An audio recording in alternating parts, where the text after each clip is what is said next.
Hello, are you applying for graduate school application, especially if you're an international student or a local student? Don't submit your application until you watch this video. So here, I'm going to be talking to you today about how to write an excellent, a winning academic CV or resume, as the case may be. So if you're thinking about submitting your graduate school application or applying to that, university of your dream, or maybe you want to do your master's or your PhD as an international student or as a local student, you should watch this video because I'll be talking to you about how to write an excellent CV for your graduate school application. So let's roll. And if you have not subscribed to this channel, you should do that now.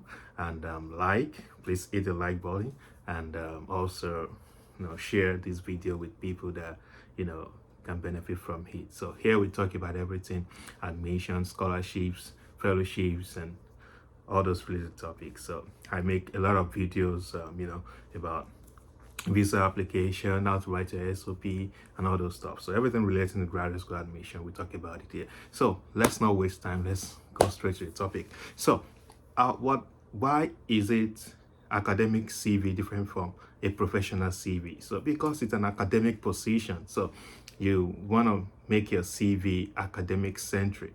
So when they see it, they're not seeing somebody who wants to work at Google or who wants to work at Amazon. It's different. You want to, when you think something like that, you want to emphasize that you are skilled and you have the prior experience to, which is better, which makes you better fit than other candidates. So it's different in academic setting. Academic CV is academic centric. So it talks about your academic antecedents, and it makes you look like somebody who is an academic, who is thinking in that direction. So there's a little bit tweak to it. So don't use the first rule is that don't use a professional CV for an academic, position or for an academic purpose. So if you're thinking about applying to graduate school application, you want to look at that CV again and make sure that you follow the tips I'll be sharing with you in this video. So let's roll. The first thing that your CV will look like is I'm gonna give you a template that I'll be showing you in this video. So it's not it's just a template for you to see how it looks like. So it's not an exact CV. So you want to think about that. So the first thing that it should be in your CV is your detail, your personal detail, which is your name. Maybe if you have 2 names or 3 names, don't have more than 3 names, please.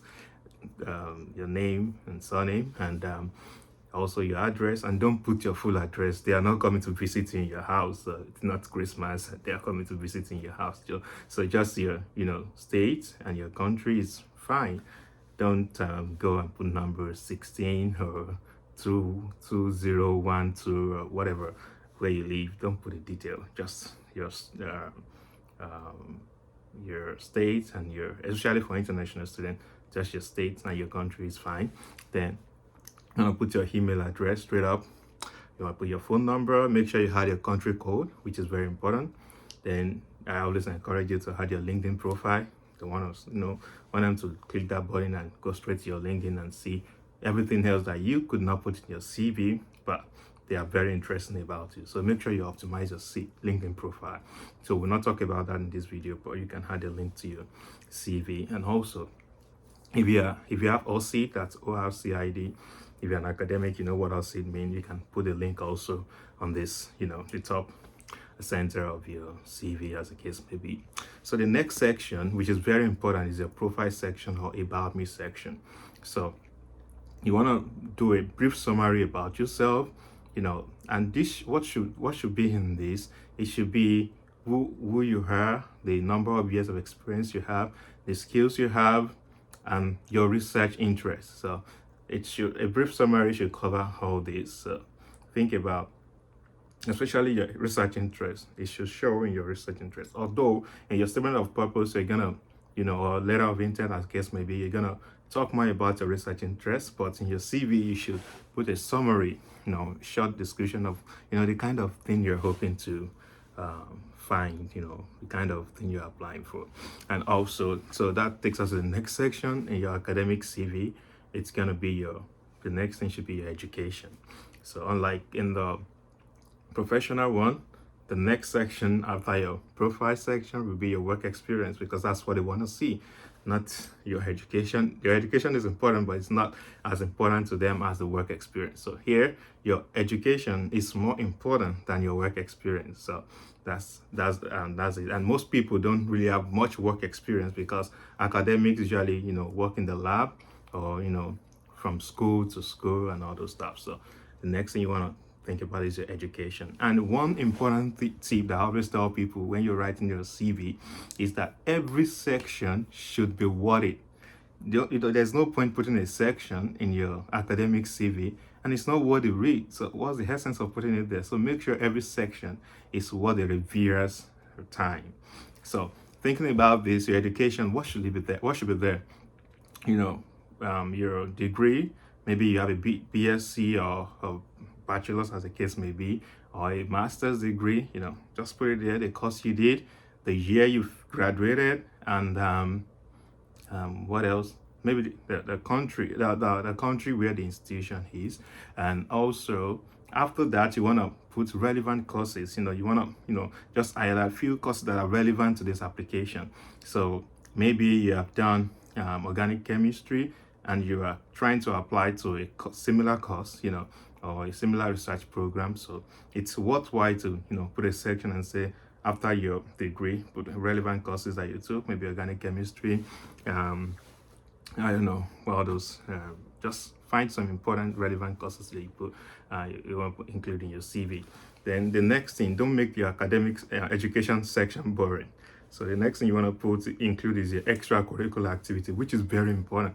What did you do in school? Did you, are you part of the sport team? Are you, part of the student union? Are you, did you represent the school in external competitions? You want to include this interesting thing, or what leadership experience you have, or position you held in the school. You want to put this there, and it's going to make your CV education section robust and worth the read. So those are the things that the reviewer wants to look at that makes you stand out in your application. So what you're competing with tons of students from other countries, from other schools, and you want to make sure there's something that stands out in your own application. So think about this, and you should do this and if you have done thesis or a research project, you should include the topic. So just write it underneath, maybe a subsection, thesis or research project, and then put it title there, and that's enough. You don't want to put a lot of details. Be as concise as possible. The next section you want to include in your academic CV is the teaching experience.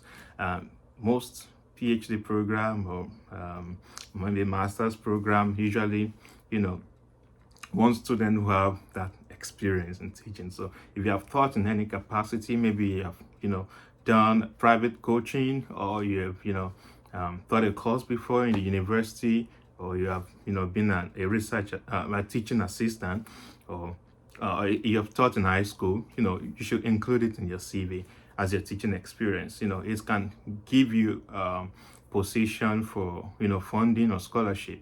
Maybe they're looking for somebody. A teaching assistantship position is very common for people who have teaching experience. So if you have taught something relevant in the department you're applying to, be proud to include it in your academic CV, which will give you an edge, over other students when they're reviewing your application.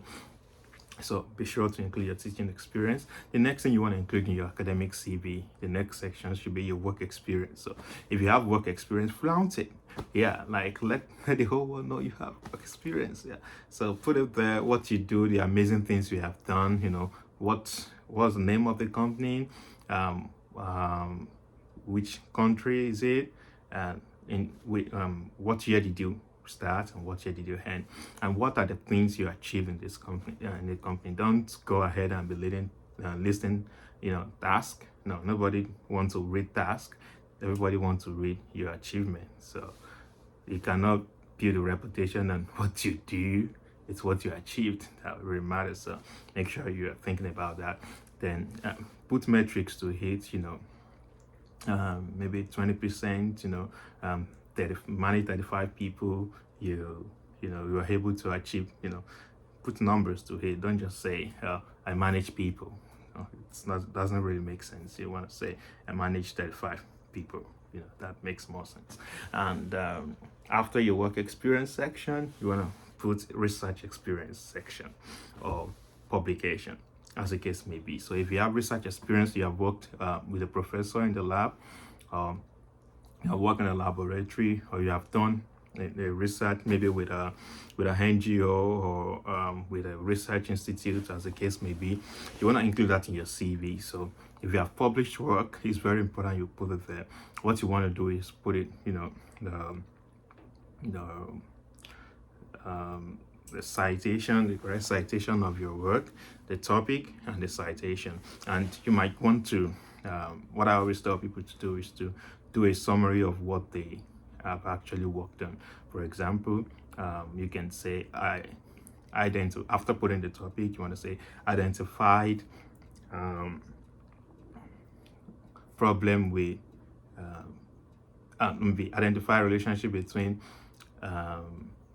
running and let's say, trying to make this up, identify relationship between running and knee problem in young adults, and use maybe XYZ method to solve the problem, and concluded or recommended that this method is going to reduce knee problem in adults between the ages of 35 to 45 years old. That's a really impressive way to summarize your research. You don't have to put a lot of details, but a summary of your research will blow the mind of the reviewer and make them think about, this person is somebody that is knows what he's doing, is academic prowess, or academic prowess, or is academically inclined. So you want to think about that. Then the next thing you want to put in your academic CV is your conferences. So if you have attended conferences, not everybody have this experience, but if you have it, it's really good. So if you don't have it, that's okay. You want to emphasize on what you have. So if you have attended conferences, you should put the name of the conferences there, the year you attended, and if you have published papers in the conference, or you have submitted an abstract, you want to state that in this section. Or if you presented a paper or something, you want to state that in the conference, in this section. The next section should be your skills, which is very important. And when I'm talking about skills, it's not I see a lot of funny skills that people put in the academic CV, like ability to communicate. No. If you have communication skills, it's gonna show in the way you have presented your CV. You don't need to tell me you have good communication skills. I will see it in your CV. You don't want to say ability to work under pressure, all those funny abstract things. You don't want to put that. You want to put job skills, like what can you do? Maybe you can work with some particular instrument that in the lab you're applying to, or maybe you can teach. You can teach this subject. You can say, I have the ability to teach this particular subject, be specific. Or maybe you're good with data analytics, or you can use particular programming language, or you're good with machine learning, so you want to put it there. And what else? You want to put exact skill, measurable skill, transferable skills, skills that really matters, not abstract skills that you have the ability to communicate or work under pressure. Those are skills, but those are not the kind of skills you want to put in your academic CV. You want to put skills that are actually related to what you're applying to. And I don't expect you to be putting project management in your academic CV as a skill. Now, you're not managing any project. Now, maybe it might be important depending on what you're applying to, but these are the skills you want to put in your job, your work CV, not your academic CV. So you want to think about skills that are relevant to your proposed endeavor. And the last section I want to talk about before we wrap this up is the volunteering section, which is very important.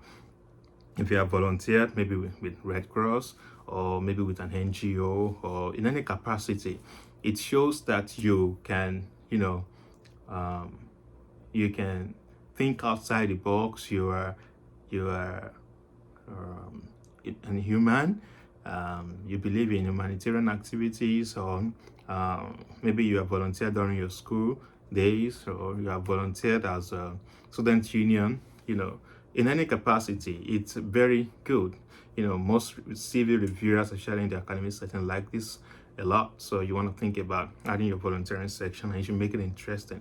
So talk about what you have achieved and what you have contributed during your program. So it shows you as somebody who will contribute to their program. So, and whatever you're including in your statement of purpose or your personal statement, make sure it's reflecting in your CV.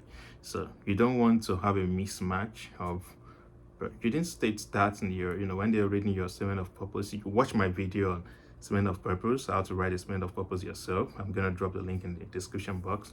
So you don't want to have a mismatch in your CV and what you have in your SOP. They should corroborate each other. So if there is, don't include your references in your CV.